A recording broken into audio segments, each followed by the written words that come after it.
예수님이 인류에게 오심은 어떤 의미인지를 예수님의 탄생을 알렸던 천사가 아기 예수님에 관하여 말하기를 하나님께는 영광이요 땅에서는 하나님이 기뻐하신 사람들 중에 평화로다.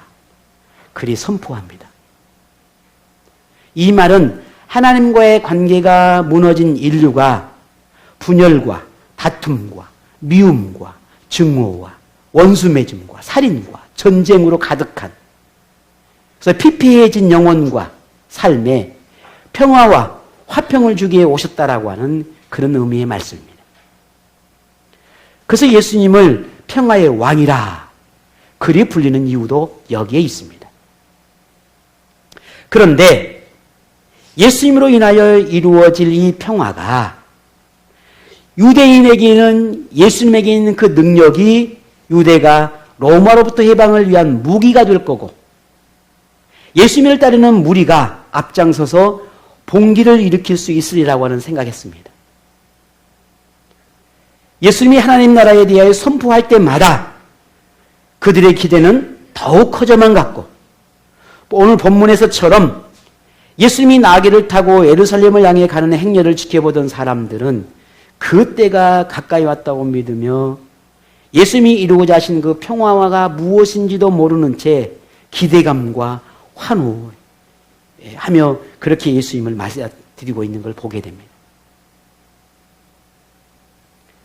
군중에게 예수님은 영혼의 구원자, 하나님의 아들, 십자가의 죽음으로 이룰 평화의 왕이 아니라 자기의 꿈, 나의 꿈, 내 염원을 이루어줄 용사라 생각했습니다. 그래서 나귀를 타고 가시는 예수님 앞에 어떤 사람은 자기의 겉옷을 벗어서 길에 펴기도 하고, 어떤 사람은 종려나무 가지를 흔들기도 하고, 어떤 사람은 예수님을 노래하고 춤을 추며 찬양하기도 했습니다. 이것을 본문 38절에 보면 이르시되 찬송하리로다 주의 이름으로 오시는 왕이여 하늘에는 평화요 가장 높은 곳에는 영광이로다 이리 말합니다.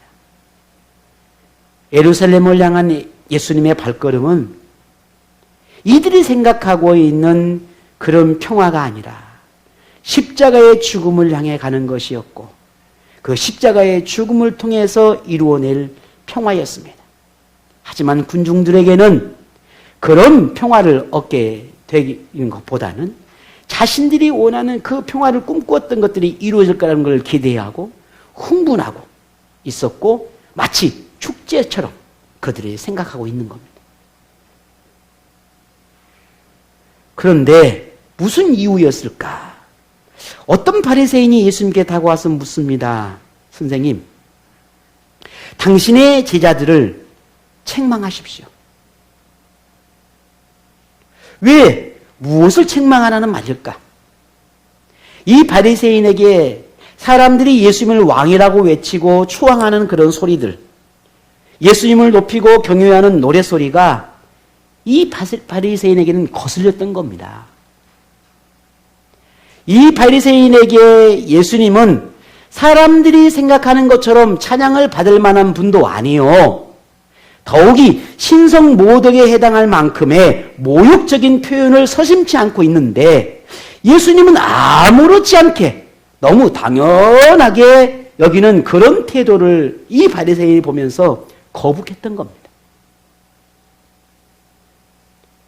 그러자 이 바리새인이 예수님의 그 모습을 지적하기보다는 오히려 예수님을 향해 그 외치는 제자들과 군중들을 향해 책망하라고 말하고 있는 겁니다.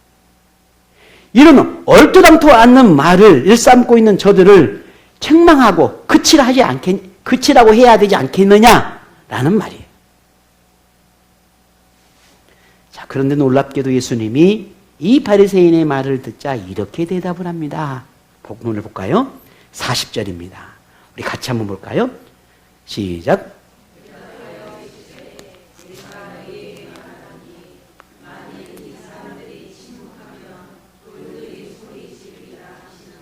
아멘. 자, 비록 군중이 환호하는 그런 의도나 목적은 분명 예수님의 뜻과는 달랐습니다.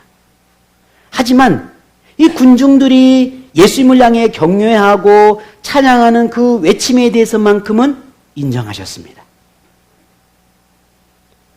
예수님은 평화의 왕이요, 사람에게 높임을 받으실 분이고 영광을 받으실 분이시니 사람들이 외침은 당연한 것이었습니다.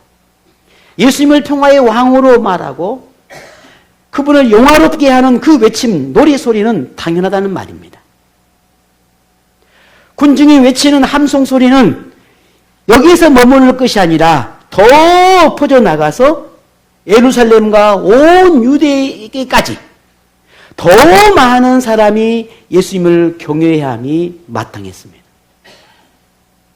그런데 그 외침을 조용히 하라고, 잠재우라고 하는 것을 예수님이 허락할 리가 없습니다. 우리는 본문에서 예수님이 바리새인을 향한 말씀을 했던 이 말씀에 조금 더 주의 깊게 귀담아 들어야 합니다. 예수님을 경외하고 찬양하는 것이 우리 그리스도인에게는 마땅한 일입니다. 예수님은 우리에게 겉옷을 요구하거나 종려나무 가지를 흔들며 찬양하기를 강요할 필요가 없으신 분입니다. 반드시 우리가 아니더라도 예수님은 다른 누구라도 무엇으로라도 영광을 받으실 분이고 우리의 물질이나 봉사나 헌신이나 충성이 없어도 하나님은 다른 어떤 것으로도 영광을 받으실 수 있는 분입니다. 그런데도 우리에게 예배를 바라고 하나님을 경외하기를 바라시는 것은 세상 무엇보다 가장 존귀한 존재, 가장 사랑하는 존재가 오늘 저와 여러분이기 때문입니다. 하늘도, 땅도, 나무도, 꽃도, 바다 생물도, 육지 동물도, 하늘의 별들도, 땅의 돌들도, 온 우주 만물이 하나님의 영광을 드러내지만 우리는 그것들과는 전혀 다르게 예수님이 피로 산 존재이고 오늘 여러분과 저는 하나님의 영을 받은 존재이고 하나님의 형상으로 창조된 유일한 존재이기 때문에 하나님을 경배해야 합니다. 우리가 드리는 예배와 찬양과 기도, 헌신과 봉사와 수고하는 모든 것이 예수님의 요구에 어쩔 수 없이 그저 순종하고 어쩔 수 없이 충성하는 그런 자세가 되지 않아야 합니다. 마치 내가 아니면 아무것도 할 수 없는 듯한, 내가 아니면 안 되는 듯한 그런 생각이나 그런 태도는 아예 우리에게서 버려야 합니다. 예수님을 위한, 교회를 위한 모든 행위는 오늘 여러분에게나 오늘 저에게도 자원하는 마음과 당연하게 여기는 그런 태도에서 비롯되어야 한다는 말입니다. 우리에게 이러한 태도가 당연한 것으로 여겨야 하는 것은 예수님은 우리에게 가장 귀한 구원을, 새 생명을, 하나님 나라를 약속하셨으니 그럴 만한 요구를 하실 수 있는 분이고 우리가 순종과 충성으로 응답해야 할 충분한 복과 은혜를 이미 받았고 지금도 받아 누리고 있고 앞으로도 계속될 것이기 때문입니다. 아침에 여러분이 교회에 오시기 전에 제가 아침에 좀 일찍 오픈을 합니다. 그리고는 커피를 내려놓습니다. 근데 오늘은 유독 커피 향이 이 계단까지, 본당까지 쭉 올라와서 그 향을 맡으니까 굉장히 기분이 좋더라고요. 근데 그 향 때문에 기분이 좋기도 했지만, 좀 일찍 오신 분들이 날씨도 추운데, 가서 따뜻한 커피 한 잔 하시고, 하루 이렇게 교회 안에서 헌신하고, 수고하는 것을 생각하면, 이 또한도 제게는 작은 큰 기쁨이기도 하고, 또 감사의 마음이기도 합니다. 오늘 저와 여러분의 마음 속에 우리의 생각과 마음을 조금만 바꾸면 우리의 작은 수고가 많은 사람들에게 큰 기쁨을 줄 수 있는 게 아니겠습니까? 예수님이 우리에게 원하는 마음이 이게 아닐까 싶습니다. 그래서 내가 섬김을 받는 것이 기쁜 게 아니라 오히려 내가 섬길 수 있는 기회가 내게 있어서 더 기뻐하고 더 즐거워할 수 있는 게 아닌가 합니다. 오늘 예수님이 우리에게 주는 마음이라 생각합니다. 우리는 하나님의 자녀입니다. 우리는 하나님의 백성입니다. 우리는 하나님의 나라를 향해 가는 믿음의 경주자입니다. 우리는 하나님의 이름을 세상과 사단으로부터 지켜내야 하는 용사입니다.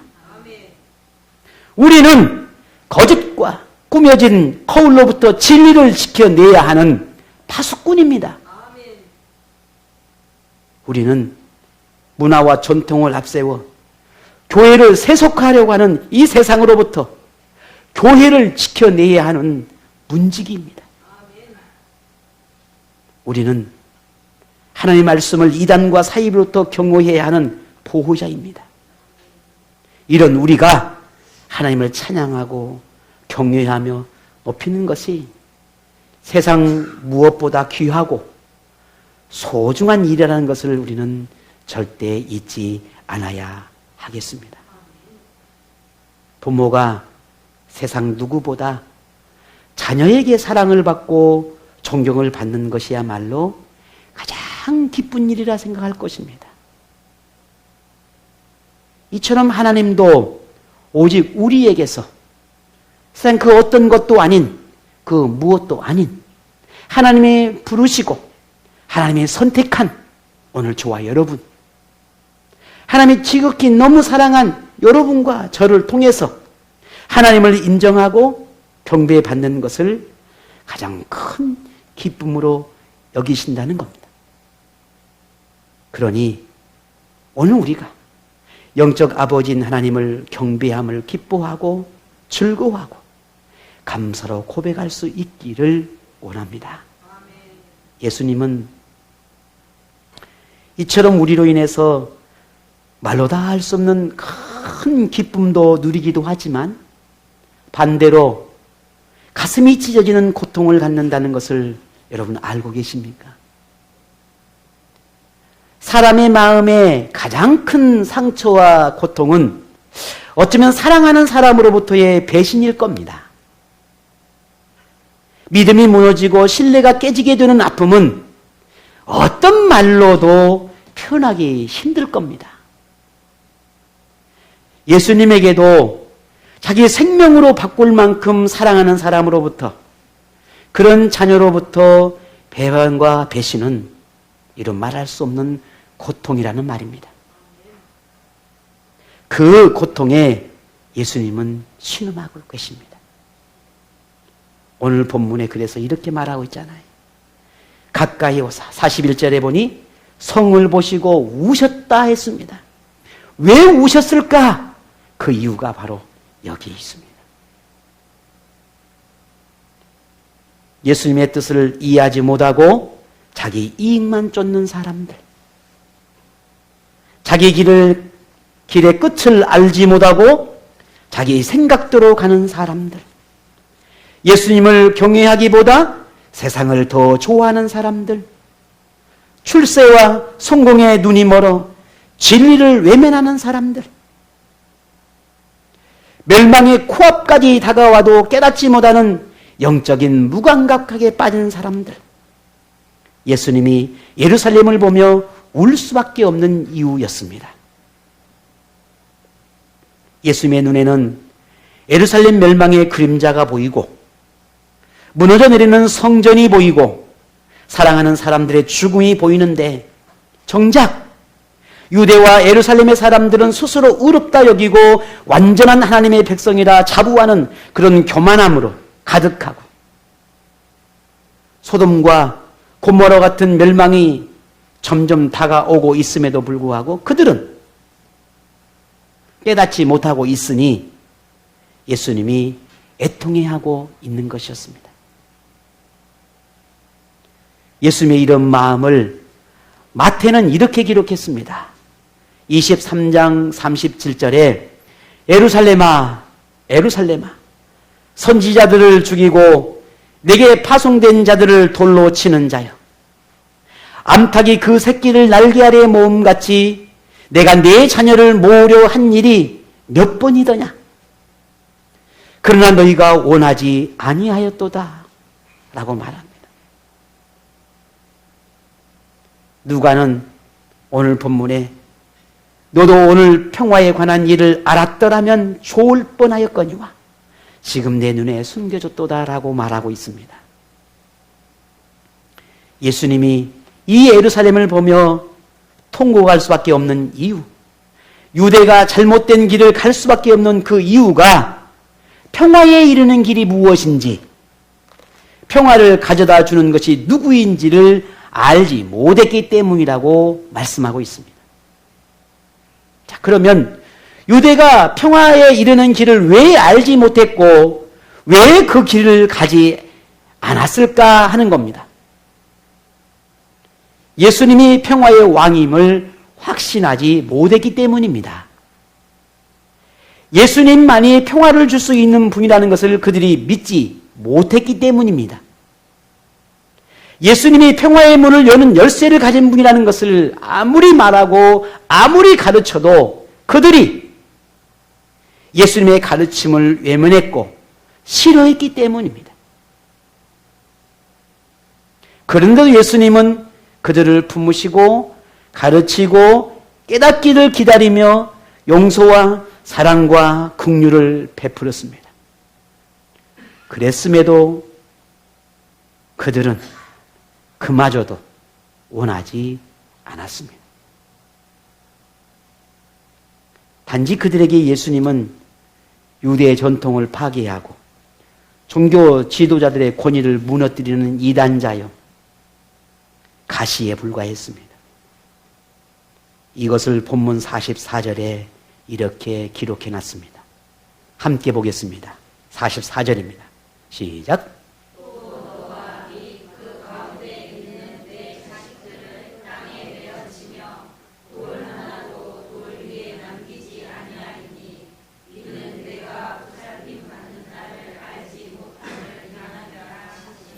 아멘. 오늘 이 예고는 훗날 예루살렘의 멸망을 예고한 것이었고, 이것은 실제적으로 역사 속에서 로마의 장군에 의해서 완전히 예루살렘 성이 초토화되지요. 여러분이 잘 아는 통곡의 벽이라고 하는 그것이 이제 무너지고 그 통곡의 벽만 남아있는 지금의 현실이 된 것입니다. 이때만 해도 가장 아름다운 성전이 예루살렘 성전이었습니다. 무너지기 전이 말이지. 그것이 돌 하나도 돌 위에 남기지 않게 되겠다라고 하는 그 예언이 이루어졌습니다. 근데 왜 그랬을까? 그들은 왜 이렇게 멸망하고 무너질 수밖에 없었을까? 그 이유가 다음에 이렇게 말합니다. 내가 보살핌 받는 날을 알지 못함으로 인함이라 했습니다. 끊임없이 하나님의 보살핌을 받고 끊임없이 하나님의 은혜를 누려도 그들은 알지 못하고 잊어버리고 또 외면하고 또 외면했던 그들이었기에 결국 멸망을 받을 수밖에 없었다는 겁니다. 외쳐도 응답이 없고 가르쳐도 깨달음이 없고 아무리 품어도 그 사랑을 외면하니 그들을 보며 예수님은 얼마나 아프고 안타까웠을까요? 사랑하는 우리 공동체, 우리 모든 우리 지인들, 이제는 우리가 2024년 새롭게 시작되었고 많은 부분, 여러 부분에서 변화된 모습들, 뭔가 변화하고 싶어하는 그런 모습들이 보여지는 것 같아 얼마나 좋은지 모릅니다. 참 기쁘고 좋습니다. 개인뿐만 아니라 우리 교회 안에도 새로운 분위기, 새로운 결단들, 또 새로운 마음들이 일어나리라, 또 그런 기대를 갖고 또 기도하고 바라보고 있습니다. 오늘 저와 여러분이 그런 마음으로 한 해를 시작하고 열었으니 이제 오늘 이 마음을 좀 계속해서 이어가기를 소망해 봅니다.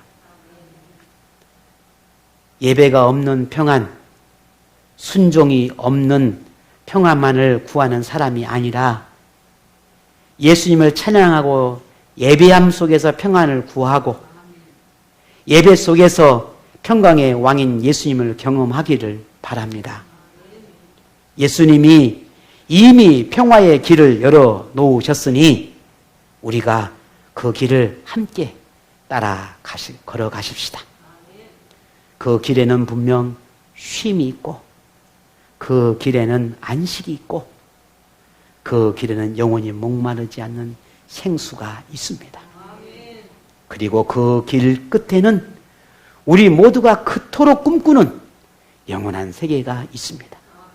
그러므로 더는 배신과 배반으로 예수님이 아픔과 애통의 눈물이 아니라 예배하는 오늘 우리로 인해서 기쁨의 눈물을 흘리게 되기를 함께 꿈꾸십시다.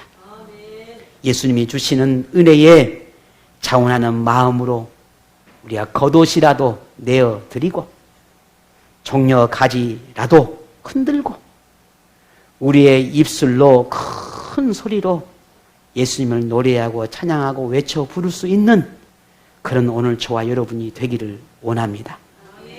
믿음으로 예수님을 따르고 수고하기를 자원하고 기꺼이 예수님께 속한 자가 되어서 그렇게 예수님과 함께 살아가기를 바라는 오늘 여러분으로 인해서 예수님의 볼에 즐거움의 눈물이 행복의 눈물이 흐르게 되기를 원합니다. 예수님 바라기가 되어 예수님을 예배할 때 가장 행복을 느끼고 하나님이 맡긴 직분과 사명을 감당할 때 가장 즐거움을 얻고 예수님이 주신 평강과 평안으로 마음의 쉼을 얻는 그런 오늘 우리 모두가 되기를 축복합니다. 예수님을 즐겁게 하고 춤추게 하는 오늘 부족한 이 목사와 그리고 사랑하는 우리 공동체 모든 우리 지체님 여러분들에게 하나님께서 우리를 어떻게 이끌어 가실지 어디를 향해 우리를 데려가실지 우리가 믿음으로 바라보며 한 걸음 한 걸음 하나님이 원하시고 찾으시고 바라시는 그 예배자가 되어서 우리 함께 그 믿음을 함께 걸어가고 하나님이 평강의 길을 열어주시는 이 길을 우리 함께 걸어가고 인생의 문을 열어주시는 이 문을 우리 함께 걸어가는 저와 여러분 가운데 하나님의 복이 충만하게 임하기를 축복합니다.